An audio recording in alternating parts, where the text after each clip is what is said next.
সাগর সঙ্গমে সাঁতার কেটেছি কত, কখনো তো হই নাই ক্লান্ত। সাগর সঙ্গমে সাঁতার কেটেছি কত, কখনো তো হই নাই ক্লান্ত। তথাপি মনের মোর প্রশান্ত সাগরের উর্মিমালা শান্ত। সাগর সঙ্গমে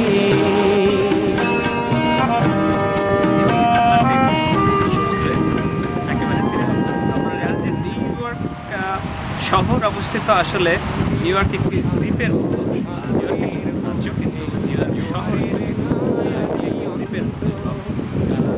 নিউ ইয়র্কের যে ম্যানহাটন থেকে লম্বা একটা যে ভূখণ্ডকে দেখা যায় সেটাকে বলা হয় আসলে লং আইল্যান্ড। সাগর সঙ্গমে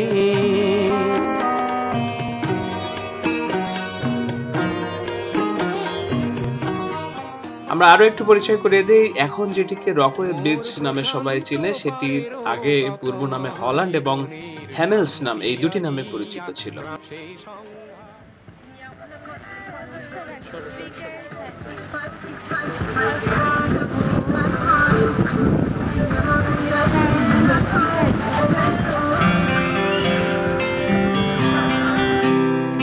হারিকেন স্যান্ডির কারণে একেবারে পুরো মাত্রায় বিধ্বস্ত হয়ে গিয়েছিল এই যে রকওয়ের এই যে ব্রডওয়াক। 2015 সালের 22 মে এটি নতুন করে আবার উদ্বোধন করা হয় নিউ ইয়র্ক সিটি কর্পোরেশনের তরফ থেকে।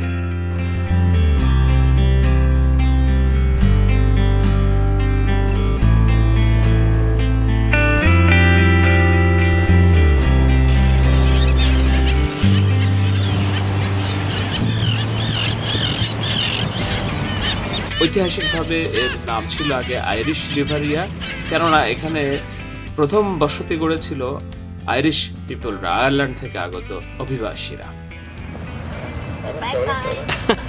Very cute. Oh my goodness. Thank you.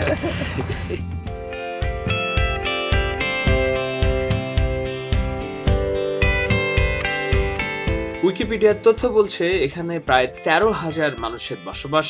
এটি হলো এই লং আইল্যান্ড বিচের এই যে রকওয়ে পেনিনসুলা আছে, সেই পেনিনসুলার এলাকায় যত বসবাস কেন্দ্র আছে তার মধ্যে সবচেয়ে জনবহুল এলাকা।